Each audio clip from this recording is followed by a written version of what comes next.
അവിടെ രണ്ടുപേരുണ്ട്. വലിയ പോത്ത്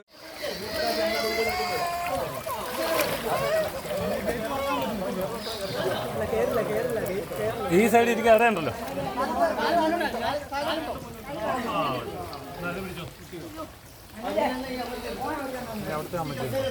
അമ്മച്ചിയുണ്ട്.